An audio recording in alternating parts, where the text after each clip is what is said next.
ذکر نازل کیا، قرآن مجید نازل کیا، تو ہم دیکھتے ہیں کہ قرآن کے 5 بنیادی حقوق کیا ہے۔ حق کا تلاوت ہی، کہ اس کی تلاوت کا حق کیا ہے، یعنی قرآن کے 5 بنیادی حقوق اور قرآن پر عمل کرنے کے اجر و ثواب کیا ہے۔ دا 5 basic rights of the Quran and the rewards اجر آف ایکٹنگ اپون اٹ۔ تو ہم دیکھتے ہیں کہ قرآن کا یہ جو ہے کذالک نقص علیک من انباء ما قد سبق وقد آتیناک من لدنک ذکرا، اس طرح ہم اے محمد صلی اللہ علیہ وسلم تیرے سامنے پہلے کی گزری ہوئی وعداتیں بیان فرما رہے ہیں، یقیناً ہم تجھے اپنے پاس سے نصیحت عطا فرما چکے ہیں۔ نصیحت کیا ہے؟ ذکر ہے، قرآن مجید ہے۔ تو ہم دیکھتے ہیں قرآن کے 5 حقوق۔ سب سے پہلے تو یہ ہے کہ قرآن کا پہلا حق یہ ہے کہ اس پر شعوری ایمان لایا جائے، ٹھیک ہے نا، کہ یہ خطاب اللہ کی طرف سے نازل ہو گئی، لا ریب فیہ، اس میں کوئی شک نہیں، شعور کے ساتھ، صرف زبانی نہیں کہ لا ریب فیہ اس میں کوئی شک نہیں ہے، کہ شعور دل سے، اس کا پہلا حق ہے کہ ہم شعوری ایمان لائیں، ٹھیک ہے، کہ اس میں کوئی بھی شک نہیں ہے، یہ قرآن اللہ تعالیٰ کی طرف سے ہے، نازل ہوا ہے، اور اس میں جتنے احکامات ہیں اور جتنی بات اس پہ بھی مجھے ایمان لانا ہے وہ بھی اللہ تعالیٰ کی طرف سے، اور جن چیزوں سے اللہ تعالیٰ نے روکا ہے، منع کیا ہے، وہ بھی اللہ تعالیٰ کی طرف سے، ان پہ سے مجھے رک جانا ہے، ٹھیک ہے۔ اس کے اوامر اور نواہی، اوامر کیا ہوتے ہیں؟ جو حکم اللہ نے دیے ہیں، اور نواہی جس سے منع کیا ہے، تو شعوری ایمان لانا ہے، دل سے ایمان لانا ہے، ایسا ایمان جو ہر قسم کے شکوک و شبہات سے پاک ہو۔ الف لام میم ذالک الکتاب لا ریب فیہ، یہ کتاب ہے جس میں کوئی شک و شبہ نہیں ہے نا، اور تجوید کے ساتھ خوبصورت آواز میں قرآن کی تلاوت کرنا ہے، مخارج اچھے ہوں، قاف غین ہا سب اچھے ہوں، تجوید اچھی ہو، اور قرآن کے معنی پر غور و فکر کرنا ہے، کیونکہ اللہ تعالیٰ فرماتے افلا تدبرون افلا تعقلون، کیا تم غور و فکر نہیں کرتے، تدبر نہیں کرتے، اور تمہیں کیا عقل سے کام نہیں لیتے، افلا تشعرون، کیا تم سمجھ بوجھ نہیں رکھتے ہیں، تو غور و فکر تدبر سمجھ سے پڑھنا ہے، تو اس پر عمل کرنا آسان ہو جائے گا، تو اس پر عمل کرنا ہے، جب غور و فکر تدبر ہوگا تو عمل بھی کرنا آسان ہو جائے گا، تو اس پہ عمل کرنا ہے، اور اس کو دوسروں تک پہنچانا ہے، اور جو ہے اس کا آپ سسم کو بھی حکم دیا گیا، اور آپ سسم نے بے کم اوقات ہر چیز جتنی آیت نازل ہوئی سب ہم تک پہنچا دی، ماشاءاللہ۔ تو ہمیں بھی سنت پہ چلنا ہے، دوسروں تک پہنچانا ہے، جہاں کہیں بھی قرآن کے حلقے ہوں تو ضرور لوگوں کو بتائیں، یہ جو ہماری حلقے ہوتے ہیں زوم پہ ہو رہے ہیں، کبھی گھروں میں بھی ہم کر رہے ہیں، ہماری امرین بہن ہے یا کوئی بھی بہن بلا لیتی ہیں، تو ضرور لوگوں کو بتایا کرے، دوسروں تک پہنچائے، کیونکہ جو ہمارے پہنچانے سے سیکھے گا تو اس کا اجر بھی ہمیں تو اجر ملے گا ان محفلوں کا، جس تک ہم پہنچائیں گے، اور وہ جو جتنا کچھ پڑھے گا سمجھے گا اور عمل کرے گا تو اس کے اجر بھی ہمیں ملے گا، اور ایک ایک حرف پہ 10 اجر ملتے ہیں، آپ کو معلوم ہے، تو ان کا اجر بھی ہمیں ملے گا۔ تو حق کا تلاوت ہی، تلاوت کا حق ادا کرنے سے مراد کیا ہے، ہم دیکھ لیتے ہیں، خوب توجہ اور غور سے پڑھنا ہے، اس کو توجہ دینی ہے، ابھی میں نے سمجھایا کہ پھر اس پہ عمل بھی آسان ہو جائے گا۔ جب جنت کا ذکر آتا ہے تو جنت کا سوال کرتے ہیں، کیا کرنا چاہیے؟ سبحان اللہ کہنا چاہیے، اللہ سے مانگنا چاہیے، اللہم انا نسألک الجنۃ الفردوس الاعلیٰ، اور جہاں جہنم کا ذکر آتا ہے تو اس سے پناہ مانگنا چاہیے، اللہم انی اعوذ بک من عذاب النار، ٹھیک ہے، مانگنا چاہیے۔ اور یہ جو ہے قرآن پڑھتے وقت جب آپ پڑھ رہی ہوتی ہیں، تلاوت کر رہی ہوتی ہیں، سمجھ کے، تدبر سے، تفسیر سے، اور نوافل میں بھی، نفل نماز میں بھی اللہ کے رسول صلی اللہ علیہ وسلم جو ہے جنت طلب کرتے تھے، اور جو ہے آگ کے عذاب سے پناہ مانگتے تھے، جہنم سے، لیکن فرض نمازوں میں نہیں۔ اس کے بعد اس کے حلال کو حلال جاننا ہے، اس کے حرام کو حرام سمجھنا ہے، ہر چیز بلیک اینڈ وائٹ میں اللہ تعالیٰ نے بتا دی ہمیں قرآن میں، کہ حلال کیا ہے، حرام کیا ہے، لافل کیا ہے، ان لافل کیا ہے، ابھی حلال حرام پہ ہی رکھے، حلال کیا ہے، حرام کیا ہے، لافل کیا ہے، ان لافل کیا ہے، سور حرام ہے، بہتا ہوا خون حرام ہے نا، شراب حرام ہے، ساری چیزیں۔ تو اور ہمیں گھر میں بھی چونکہ بچے اور ہماری رعایا ہے، اور اپنی ریت کے بارے میں آپ سے کی حدیث ملتی ہے کہ ضرور سوال ہوگا، تو ہمیں بچے جب جابوں پہ لگ جاتے ہیں، اور شوہر بھی، تو کبھی بھی یہ ان کی جو ہے ویجز سے زیادہ آ رہا ہے، weekly wages, by weekly wages, monthly wages کچھ بھی زیادہ آ رہا ہے، تو ہمیں پوچھنا چاہیے کہ یہ کہاں سے آ گیا نا، کیونکہ بچے معصوم ہوتے ہیں. حلال حرام کی بات کریں ابھی ہم وہی والا دکھائیں. تو تو بچے معصوم ہوتے ہیں اور بعض دفعہ بڑے بھی ہو جاتے ہیں تو عقل آ جاتی ہے، لیکن یہ ہے کہ شیطان ہے، اپنا نفس ہے. کہیں زیادہ پیسہ ملے تو ضرور آپ سوال کر لیں کہ یہ کہاں سے، کہیں حرام تو ہمارے گھر میں نہیں آ رہا ہے. ہم یہ دیکھتے ہیں کہ مفسرین نے صحیح بخاری، امام بخاری رحمہ اللہ علیہ فرماتے ہیں کہ نہ میرے والد نے کبھی حرام لائے کھلایا، کبھی بھی نہیں، نہ میں نے.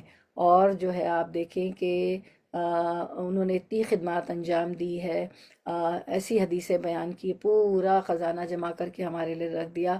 اور کہتے ہیں کہ کبھی حرام نہ میرے والد نے دیا، نہ کبھی حرام ہمارے پیٹ میں نہیں گیا. کہ ان کی قبر سے خوشبو آتی تھی، اور بخارا میں لوگ جو ہے ان کی قبر پہ جاتے تھے خوشبو کی وجہ سے.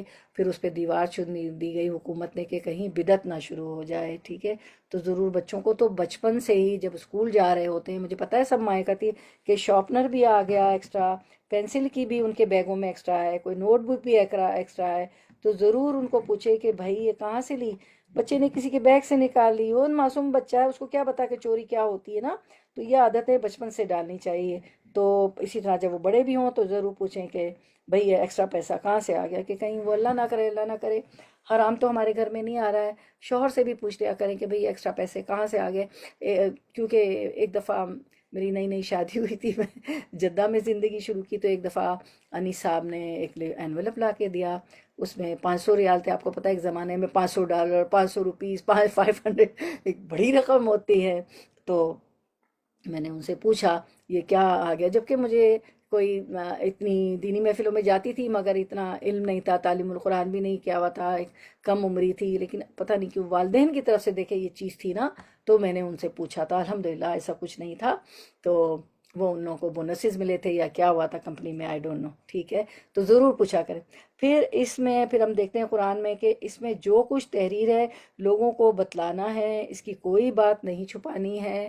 کیوں اگر میرے گھر میں کوئی چیز نہیں ہو رہی، ٹھیک ہے، یہ ضروری نہیں کہ میں دعویٰ کا کام کری ہوں اس لیے میں بتاؤں، نہیں، جو بھی آپ بھی اگر دعویٰ تو ہم کر ہی رہے ہیں نا سبھی مل کے، کسی کو بلاتے ہیں گھر میں، بچوں کے ساتھ تو دعویٰ ہو رہی ہوتا ہے، آپس میں ہو رہا ہے. تو اگر اسپیکر نہیں بھی ہیں، اسپیکر ہیں بھی، تو آپ کیا کریں کہ ضرور لوگوں کو بتائیں. اگر میرے گھر میں شرعی پردہ نہیں ہو رہا ہے تو میں ضرور بتاؤں گی لوگوں کو. یہ نہیں کہ میں ڈروں گی کہ میرے گھر میں تو نہیں ہو رہا ہے تو میں کیوں بتاؤں، نہیں، کوئی بات بھی نہیں چھپانی ہے. اور کتنی ایسی آیات ہیں، ایسی چیزیں ہیں کہ بی بی عائشہ رضی اللہ عنہ ہمیں حدیثوں میں فرماتی ہوئی نظر آتی ہے کہ آپ صلی اللہ علیہ وسلم نے بے کم اوقات ہر بات بیان کر دی. جیسے آپ صلی اللہ علیہ وسلم کے محفل میں وہ جو ہے ام مکتوم نابینا تھے، مکتوم آئے ہوئے تھے، اور آپ صلی اللہ علیہ وسلم مصروف تھے، سرداران قریش سے باتیں کر رہے تھے. اور جو ہے آپ چاہتے تھے کہ اگر یہ جو ہے سرداران قریش ایمان لے آئیں گے تو پورے قوم، پورا میرا قبیلہ، مکے کے لوگ، قریش کے لوگ ایمان لے آئیں گے.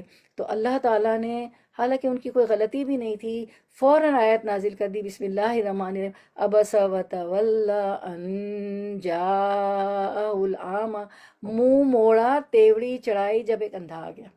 حالانکہ آپ سے سب کا کیا مقصد تھا، وہ تو دیکھ بھی نہیں سکتے تھے کہ یہ سرداران قریش سے بات کر لوں، یہ ایمان لے آئیں گے تو سب لیں. تو اللہ تعالیٰ تو ہماری تو اتنی پکڑ بھی نہیں انبیاء کی، اور جو جتنے ذمہ داران ہوتے ہیں انبیاء کی، تو اللہ تعالیٰ چھوٹی سی بات کو بھی پکڑ لیتے ہیں. اور دیکھیں فوراً آیت نازل ہو گئی.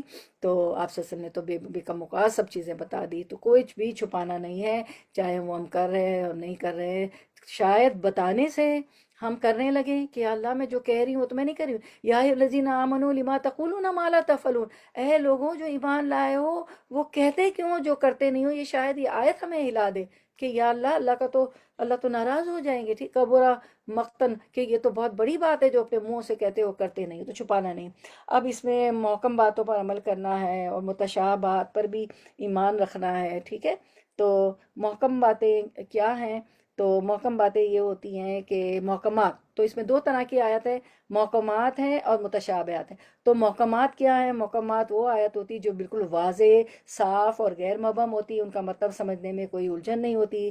یہ آیت شریعت کے بنیادی احکام، عقائد، عبادات، اخلاقیات اور زندگی کے واضح اصولوں پر مشتمل ہوتی ہیں۔ جیسے اللہ تعالیٰ فرماتے ہیں اقیم الصلاۃ، نماز قائم کرو، وآتوا الزکوٰۃ، زکوٰۃ دو، چوری کی سزا ہے، جھوٹ بولنے کی ممانعت ہے کہ جھوٹ نہ بولو، توحید ہے کہ ولا تشرکوا بہ شیئا، اللہ کے ساتھ کسی چیز کو شریک نہ کرو، کسی کو شریک نہ کرو، قیامت کا یقین کرو۔ سورۃ البقرہ میں پہلے ہی بتا دیا کہ یہی لوگ ہدایت پہ ہیں جو لوگ اللہ کی راہ میں خرچ کرتے ہیں، جو آخرت پہ ایمان لاتے ہیں۔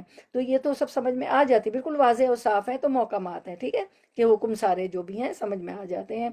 تو اللہ تعالیٰ پھر اللہ تعالیٰ فرماتے ہیں وہی ہے جس نے تم پر کتاب نازل کی، اس میں کچھ احکام، کچھ آیات محکم واضح ہے، اور وہی اصل کتاب ہے۔ پھر متشابہات، متشابہات کیا ہے؟ متشابہات تو ہمیں محکمات پر عمل کرنا ہے، ہم ماشاءاللہ کرتے ہیں، روزے رکھتے ہیں، نمازیں پڑھتے ہیں، جھوٹ نہیں بولتے ہیں، زکوٰۃ دیتے ہیں، ٹھیک ہے، جتنے چیزیں ہیں وہ ہم کو کرتے ہیں۔ اور متشابہات کیا ہے؟ متشابہات وہ آیات ہوتی ہیں جن کا ظاہری مطلب واضح نہیں ہوتا، یا ان میں ایسی باتیں ہوتی جن کی حقیقت اللہ ہی بہتر جانتا ہے۔ ان آیات میں مثالیں، مجازی باتیں یا غیبی امور بیان ہوتے ہیں، جیسے اللہ کی صفات، جنت دوزخ کی تفصیلات، قیامت کے مناظر یا غیب کی خبریں، جیسے ید اللہ کہ اللہ تعالیٰ کا ہاتھ۔ اب ہمیں نہیں معلوم کہ اللہ تعالیٰ کا ہاتھ کیا ہے، تو لیکن یہ متشابہات ہے، ٹھیک ہے، لیکن ہمیں ایمان لانا ہے۔ الرحمن علی العرش استویٰ، سورۃ الطٰہٰ میں اسی میں ہم نے پڑھا، آپ نے پڑھا تھا کہ الرحمن عرش پہ مستوی ہوا، اور عرش پہ مستوی ہونا کیسے ہے یہ بھی متشابہات ہے، یہ سب غیب ہے، تو اس پر بھی ایمان رکھنا ہے ہمیں نا۔ اور دوسری اللہ تعالیٰ فرماتے ہیں سورۃ آل عمران میں، اور دوسری آیات متشابہ ہیں جن کی دلوں میں کجی ہوتی ہے، وہ انہی متشابہات آیات کے پیچھے پڑ جاتے ہیں، ٹھیک ہے۔ تو محکمات واضح و صاف آیات ہیں، نماز، روزہ، حج، زکوٰۃ، یہ سارے کرنے کے حکم جو اللہ نے دیے۔ متشابہات غیر واضح یا مجازی آیات ہیں، غیبی امور، اللہ کی صفات، اللہ کا عرش، اور جو جہنم کے داروغہ 19 ہوں گے، تو ان کو بڑا اعتراض ہوتا تھا کہ اتنی بڑی جہنم اور اس کے 19 داروغہ، تو ایسی باتیں ہمیں نہیں کرنی، متشابہات پر بھی ایمان رکھنا ہے۔ اس طرح کی باتیں وہ لوگ کرتے تھے، ان کا ایمان بہت کمزور تھا، اور وہ ہنسی مذاق اڑاتے تھے ایسی باتوں پر۔ تو اللہ کے لیے کیا مشکل ہے، وہ 19 داروغہ بھی نہ رکھے جہنم کے، اللہ تعالیٰ تو کہے کن اور فیکن ہو جائے۔ فرشتے، قیامت کے مناظر جو آپ وسلم کو معراج کی رات دکھائے گئے تھے، سب متشابہات ہے، ابھی غیب میں ہے، تو متشابہات پر ایمان رکھنا ہے، اور جو محکمات جو ہے ان کی باتوں پر عمل کرنا ہے۔ ماشاءاللہ ہم لوگ کرتے بھی ہیں، اللہ تعالیٰ توفیق بھی دے کہ مزید کریں، ٹھیک ہے۔ اس کے بعد ایک اور چیز ہم دیکھ لیتے ہیں، اس کی ایک ایک بات کا اتباع کرنا ہے۔ اطیعوا اللہ و رسولہ، اللہ نے جو کچھ نازل فرما دیا ہے، اور اللہ تعالیٰ کی اطاعت کرنا ہے، آپ صلی اللہ علیہ وسلم کی اطاعت کرنا ہے، جو کچھ اللہ آپ صلی اللہ علیہ وسلم نے فرمایا ہے اس کو اتباع کرنا ہے، اس کی پیروی کرنی ہے۔ آپ صلی اللہ علیہ وسلم جتنا کچھ قرآن میں ہے، آپ صلی اللہ علیہ وسلم نے عملی طور پر ہمیں ہر چیز کر کے دکھا دیا۔ نماز کا حکم آیا تو نماز پڑھ کے دکھا دی، جبریل علیہ السلام آپ کے پاس آئے، پانچوں وقت کی نماز کا اول وقت، آخری وقت، سب کچھ کر کے دکھا دیا۔ اور کون سا ایسا پہلو ہماری زندگی کا اللہ نے جب ہمیں پیدا کیا ہے تو ہر چیز قرآن میں، نکاح، طلاق، نماز، روزے، حج، زکوٰۃ، چوری کی سزا، قتل کی سزا، کہ بچوں کو الگ سلانا، اور یہ مکمل ضابطہ حیات ہے، ہدایت ہے، نور ہے، روشنی ہے، فرقان ہے، اور اسی پہ چل کے ہم کامیاب ہوں گے، اسی کی پیروی کرنی ہے۔ اللہ کے رسول صلی اللہ علیہ وسلم نے فرمایا کہ میں جو ہے قرآن کا ایک سرا آسمان پر ہے اور ایک زمین پر ہے، یہ اللہ کی رسی ہے، اس کو مضبوطی سے تھام لو تبھی کامیاب ہوں گے، ٹھیک ہے، فلاح پانے والے ہوں گے نا، ٹھیک ہے۔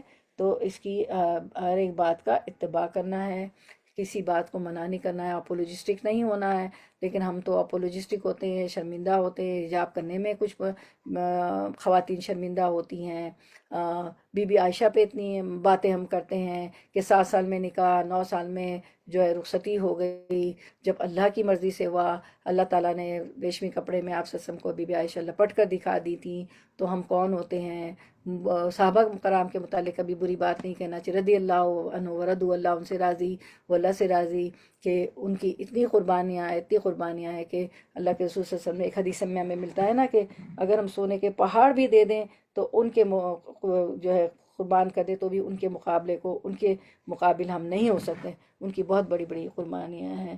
تو آپ صلی اللہ علیہ وسلم ہمارے رول ماڈل ہیں، اطیع اللہ و رسولہ، کہ اس قرآن کی ایک ایک بات کا اتباع کرنا ہے، اور آپ مکارم اخلاق کے لیے بھیجے گئے تھے، تو سنتوں پہ بھی، قرآن و سنت پہ عمل کرنا ہے، قرآن کے علاوہ سنت پہ بھی، حدیثوں پہ بھی عمل کرنا ہے، کیونکہ آپ سے سنیں ہر چیز بے کم وقاص ہمیں کر کے دکھا دی۔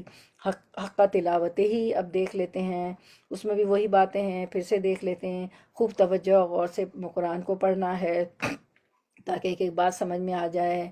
آپ کو پتہ ہے کہ ہم نے پڑھا تھا جب بنی اسرائیل کر رہے تھے کہ ایک تفسیر میں، اور بہت جگہ ہے کہ صحابہ کرام وہ جو ہے ابن عباس جو ہیں، ابن عمر جو ہیں، آیتوں پہ روتے تھے، اور جو ہے کہ جب کوئی آیت آتی تھی جنت کی تو سوچتے تھے کہ میں ان میں سے ہوں کہ نہیں، خوب روتے تھے۔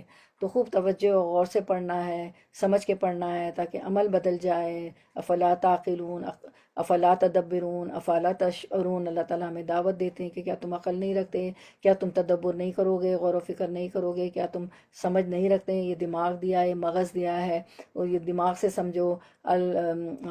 جو ہے عبادت جو ہے کیا ہے، اس کا مغز ہے۔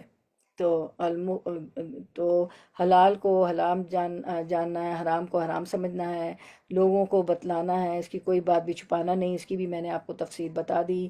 اس کی محکم باتوں پر عمل کرنا ہے، اور متشابہ بات پر تو ایمان لانا ہے کہ ہاں جو اللہ نے کہہ دیا تو ہے، 19 داروغہ ہیں، اللہ تعالیٰ کے ہاتھ کی ذکر ہے، اللہ کے چہرے کا ذکر ہے، لِوَجْهِ اللہ، تو جو بھی میں کام کروں اللہ کے چہرے کے لیے، اللہ کی خوشی پانے کے لیے، اللہ کو راضی کرنے کے لیے کروں۔ حروف کی درست ادائیگی کرنی ہے، اس کا خا ہا غین جو بھی ہے مخارج، اور پھر زبر زیر پیش ہوتے ہیں، حرکات ہوتے ہیں، ان سے بھی معنی بدل جاتے ہیں نا، تو ان کو بھی صحیح ادا کرنا ہے، اس کو سیکھنا ہے، قرآن کو اچھی طرح سے پڑھنا تجوید سے تاکہ غلطیاں نہ ہوں، اور متشابہات پر ایمان رکھنا ہے۔ تو یہ حق کا تلاوت ہی ہے، ٹھیک ہے۔ اور پھر ہم دیکھتے ہیں تلاوت قرآن پاک سننے کا طریقہ، سورۃ الاعراف 204 اور میں دیکھتے ہیں جب قرآن پڑھا جائے تو اسے خاموشی سے سننا چاہیے۔ وَإِذَا قُرِئَ الْقُرْآنُ فَاسْتَمِعُوا لَهُ، اور جب قرآن پڑھا جائے تو توجہ سے سنا کرو۔ وَأَنصِتُوا، اور خاموش رہو۔ لَعَلَّكُمْ تُرْحَمُونَ، تاکہ تم پر رحم کیا جائے۔ ہم خاموش نہیں رہتے ہیں، بولتے رہتے ہیں، قرآن کی بیعت بھی کرتے ہیں، گاڑی میں، گھر میں اگر باتیں ہو رہی ہوں تو قرآن بند کر دیں، ٹھیک ہے، کیونکہ اس حکم ہے کہ اس پڑھا جائے تو اس کو توجہ سے سننا ہے، ادھر ادھر کی باتیں نہ ہو رہی ہوں۔ جب کوئی ادھر ادھر کی باتیں کرے تو آپ ریکارڈنگ جو بھی سن رہی ہوتی بند کر دیجئے، اور جب سنیں تو خاموش رہیں، بولیں نہ، کیونکہ جب ہم غور سے سنیں گے تو ہمیں سمجھ آئے گا، ہمارا پھر جب سمجھ آئے گا تو ہمارے عمل بھی بدلیں گے۔ اور جو ہے اللہ تعالیٰ نے فرمایا کہ تبارک الذی بیدہ الملک وہو علی کل شیء قدیر، تبارک الذی بیدہ الملک الذی خلق الموت والحیات لیبلوکم ایکم احسن عملا۔ اللہ تعالیٰ نے جو بہت بابرکت ذات ہے، اس نے موت و زندگی اس لیے پیدا کی کہ وہ جانے کہ تم میں لیبلوکم ایکم احسن عملا، کہ تم میں بہترین عمل کون کر کے لاتا ہے۔ تو عمل کیسے بدلیں گے؟ جب قرآن کو توجہ سے سنیں گے، غور و فکر کریں گے، خاموشی سے سنیں گے تو سمجھ میں آئے گا، اور جو ہے جو حلق سے نیچے جائے گا، دل میں اترے گا، اور پھر عمل بھی بدلیں گے۔ تو اللہ تعالیٰ نے ہمیں بہترین شکل و صورت پہ پیدا کیا ہے، تو شکل و صورت تو خوبصورت ہے، اپرائٹ بنایا، چوپایا نہیں بنایا، چار پاؤں سے نہیں چڑھتے ہیں، بہت خوبصورت تخلیق ہے اللہ کی، آسن تقویم پہ اللہ نے ہمیں بنایا ہے۔ تو اللہ تعالیٰ کو خوبصورت چہرے تو بنائے دیے، خوبصورت چہرے نہیں، خوبصورت عمل چاہیے، ٹھیک ہے، لیبلوکم ایکم احسن عمل، آسن عمل چاہیے۔ تو اس کے لیے توجہ سے سننا ہے، خاموش رہنا ہے عمل بدلنے کے لیے، تاکہ جب غور سے سنیں گے تو عمل بدلیں، اور پھر کیا ہوگا کہ اس طرح توجہ سے سننے، خاموش رہنے پہ اللہ تعالیٰ کی رحمت نازل ہوگی، اور اللہ کی رحمت نازل ہو جائے تو ساری مشکلات آسان ہو جائے گی۔ تو اب ہم دیکھتے ہیں کہ شیخ سعدی رحم اللہ کیا فرماتے ہیں، وَإِذَا قُرِئَ الْقُرْآنُ فَاسْتَمِعُوا لَهُ وَأَنصِتُوا۔ شیخ سعدی رحم اللہ کہتے ہیں کہ یہ حکم ہے ہر اس شخص کے لیے عام ہے جو کتاب اللہ کی تلاوت کو سنتا ہے، پس بے شک وہ اس بات کا پابند ہے کہ وہ کان لگا کر خاموشی کے ساتھ سنے، اور کان لگا کر اور خاموشی کے ساتھ سننے کے درمیان فرق یہ ہے کہ بے شک خاموشی ظاہر میں گفتگو کو ترک کرنے کے ساتھ ہوتی ہے۔ خاموشی کیسے آئے گی؟ جب بات نہیں کریں گے، یا ایسی مشغولیت کو ترک کرنے کے ساتھ ہوتی ہے جو اس کو کان لگا کر سننے پر پھیر دیتی ہے۔ تو مشغول بھی نہ ہو، ٹھیک ہے، تبھی کان لگے گا، اور یہ ہے کہ خاموش رہیں گے، کوئی گفتگو نہیں کریں گے، تبھی اس کو ہم غور سے سن سکیں گے اور عمل بدلے گا۔ تو تلاوت قرآن دیکھ لیتے ہیں، اس میں خاموشی اختیار کرنا ہے، ٹھیک ہے، اور جو ہے کان لگا کر سننا ہے۔ تو کان لگا کر سننے میں کیا آتا ہے؟ یہ باکسز بنے ہوئے آپ دیکھیں، کان اس کی طرف لگا دینا ہے۔ جب کان اس کی طرف لگائیں گے تو دل حاضر کریں گے، ٹھیک ہے، دل بھی حاضر ہوگا، ٹھیک ہے۔ قرآن کی تلاوت کے آداب، نیت کی درستگی، نیت درست ہو، ٹھیک ہے، سب سے پہلے، اور جو ہے خاموشی اختیار کرنا ہے، بالکل خاموشی سے سننا ہے، کان لگا کر سننا ہے، اور جو ہے کان اس کی طرف لگا دیں، کسی اور طرف کان نہ ہو کہ اور بھی آوازیں ہم سن رہے ہیں، قرآن بھی سن رہے ہیں اور بھی آوازیں سن رہے ہیں، اسی طرح دل پھر حاضر نہیں رہے گا جب کوئی قرآن کے علاوہ کہیں اور ہمارے کان ہوں گے۔ تو دل حاضر رکھنا ہے، کیونکہ ہم جب پڑھتے ہیں انما المؤمنون اذا ذکر اللہ وجلت قلوبہم، جب مومنوں کا تو یہ حال ہے کہ جب ان پہ قرآن پڑھا جاتا ہے یا وہ سنتے ہیں تو ان کے دل کانپ اٹھتے ہیں، وجلت قلوبہم، اور ان کی ایمان میں اضافہ ہو جاتا ہے۔ تو قرآن ایسے پڑھنا چاہیے جیسے صحابہ کرام پڑھ کے روتے تھے کہ کیا یہ آیت جو بتائی جا رہی ہے نیک لوگوں کی جنتوں کی، تو میں ان میں سے ہوں، دل دکھنے لگے اور اللہ کی خشیت سے رونا آ جائے، تو دل بھی حاضر ہو۔ جب دل حاضر ہوگا تبھی سمجھ میں آئے گی، اور دل جو ہے تلاوت سے جو ہے وجلت قلوبہم، ہم کانپنے لگیں گے۔ تو یہ اس طرح کا ہونا چاہیے ہمارا حال کہ دل کانپنے لگے اور ایمان میں ہمارے اضافہ ہو جائے۔ انما المؤمنون اذا ذکر اللہ وجلت قلوبہم، اور ان کے دل جو ہے کانپنے لگتے ہیں اور ان کے ایمان میں اضافہ ہوتا ہے، اور وہ جو سن رہا ہے اس میں غور و فکر بھی کرے کہ جو کچھ قرآن کہہ رہا ہے اس کو میں سن رہا ہوں یا سن رہی ہوں یا پڑھ رہی ہوں، تو کیا میں بھی ایسی ہوں، انہی میں سے ہوں، یا میں غفلت میں ہوں، یہ سارے کام میں کر رہی ہوں جو اللہ تعالیٰ فرما رہے ہیں، اور جو میں کہتی ہوں وہ میں کرتی ہوں۔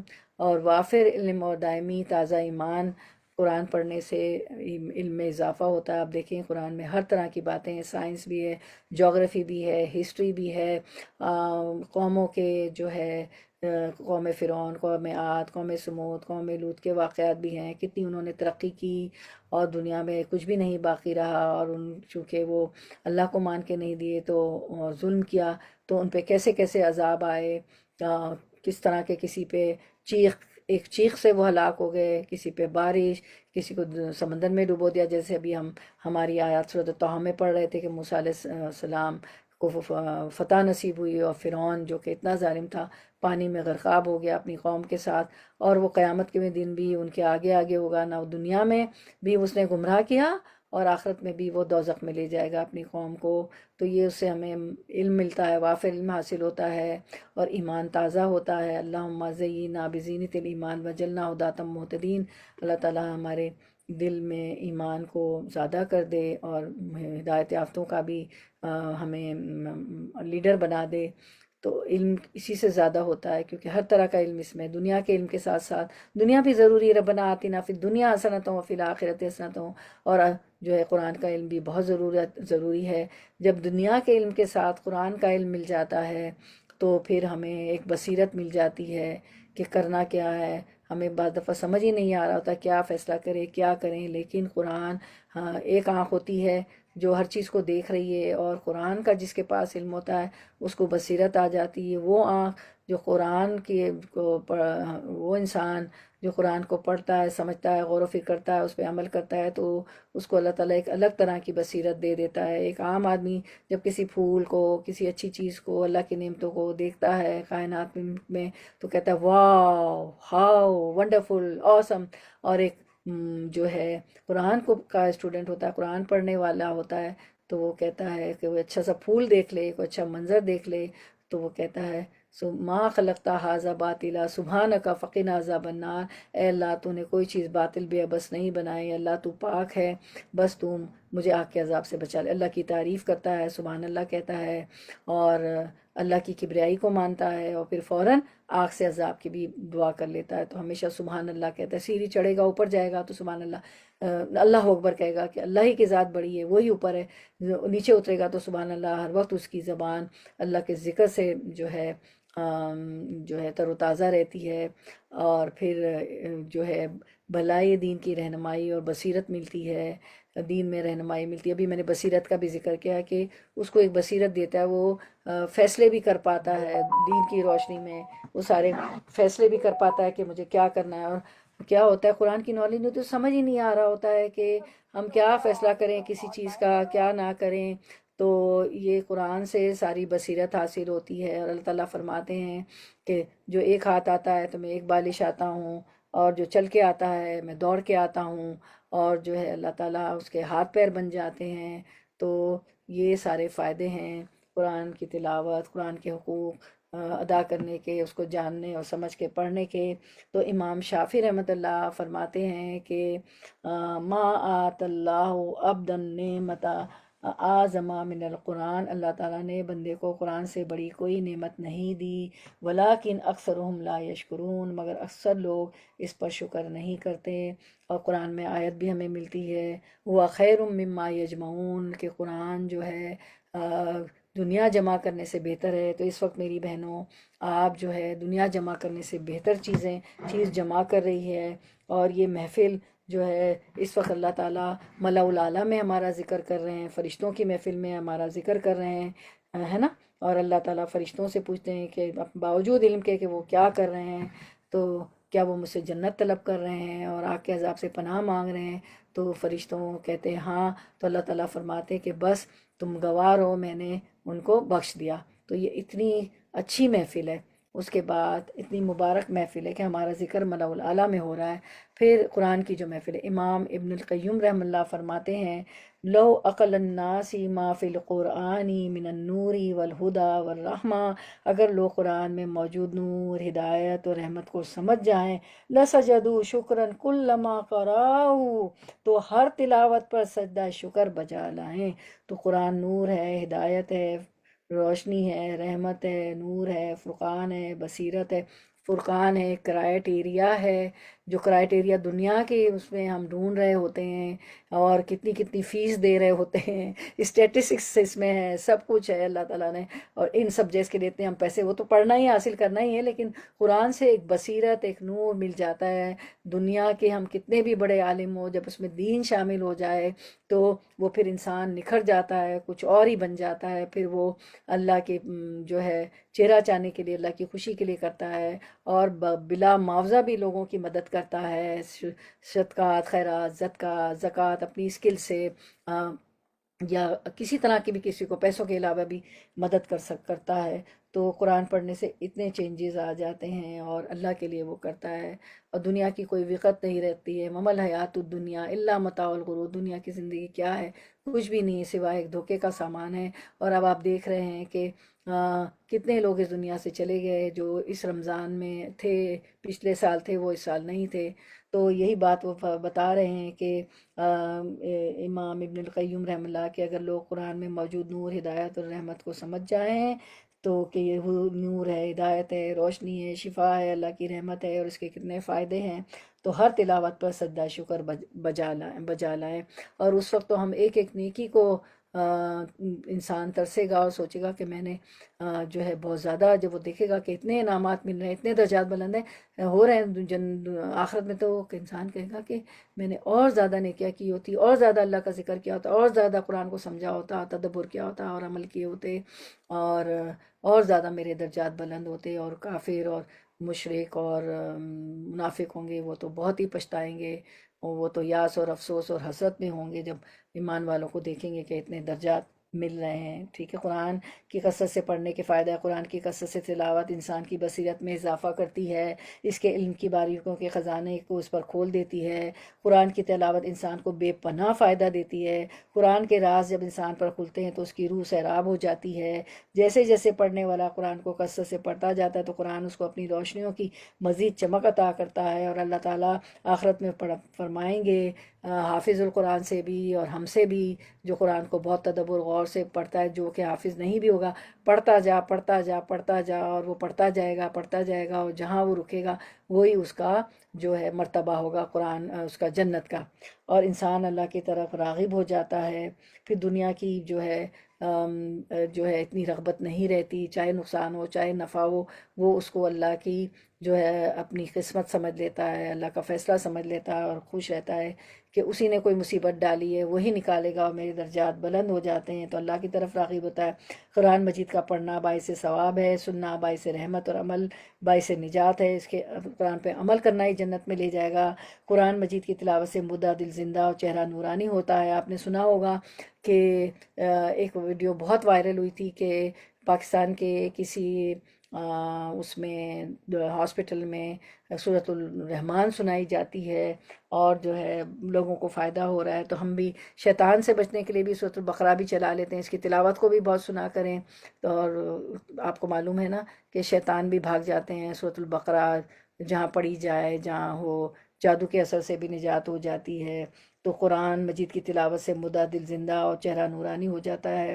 تو روز ایک وقت رکھیں اللہ کے ساتھ، اپنا فجر کے بعد کا وقت گزر کا قرآن تو گواہ بنے گا، ٹھیک ہے۔ سورۃ بنی اسرائیل میں ہے کہ تو کوشش کریں کہ فجر کے بعد جو ہے اشراق تک بیٹھ کے آپ اذکار کریں، اور افضل الذکر قرآن ہے، اور اگر بچوں کو بھیجنا ہوتا ہے تو زبان سے ذکر اور تسبیحات کرتی رہیں، پھر کوئی نہ کوئی وقت رکھ لیں، اگر لنچ اور برنچ بنانے ہوتے ہیں صبح، وہ بھی عبادت ہے کیونکہ وہ کب بھی کرنا ہے، لیکن زبان جو ہے keep your tongue moist with the ذکر ریممبرنس آف اللہ سبحانہ تعالیٰ۔ اللہ سبحانہ تعالیٰ ہمیں قرآن مجید سے سچی محبت عطا فرمائے اور عمل والا بنا دیں، کیونکہ اس پہ عمل کرنے میں نجات ہے۔ آمین یا رب العالمین۔ اب دعا کر لیتے ہیں، ان تجعل القرآن ربیع قلبی ونور صدری وجلاء حزنی وذہاب ہمی وغمی۔ اللہ قرآن کو میرے دل کی بہار، میرے سینے کا نور، اور میرے غم کو دور کرنے والا، اور میری فکر کو لے جانے والا بنا دیں۔ یہ تو سنگولر واحد کا صیغہ تھا، اب پلورل دیکھ لیتے ہیں، جمع کا صیغہ، کیونکہ ہم بہت سارے ہیں یہاں پہ، تقریباً 15-16 لوگ ہیں۔ اللہم اجعل القرآن العظیم ربیع قلوبنا ونور صدورنا وجلاء احزاننا وذہاب ہمومنا وغمومنا۔ اللہ قرآن عظیم کو ہمارے دلوں کی بہار، ہمارے سینوں کا نور، ہمارے دکھوں کو دور کرنے والا، اور ہماری پریشانیوں اور غموں کو دور کرنے والا بنا۔ آمین یا رب العالمین۔ تو یہ قرآن کے 5 بنیادی حقوق تھے، اور حق تلاوتی کے اس کے حقوق جو ہم نے جانے، اور تلاوت کے کیا حق ہے، کس طرح کریں، بہت شارٹ میں کیا، لیکن ہم نے کوشش کی۔ تو قرآن کے 5 بنیادی حقوق اور قرآن پر عمل کرنے کے اجر و ثواب، the 5 basic rights of the Quran and the rewards اجر of acting upon it۔ اللہ تعالیٰ ہمیں اس پہ عمل کرنے والا بنا دے، آمین یا رب العالمین۔ قرآن کے 5 بنیادی حقوق، حق تلاوتی۔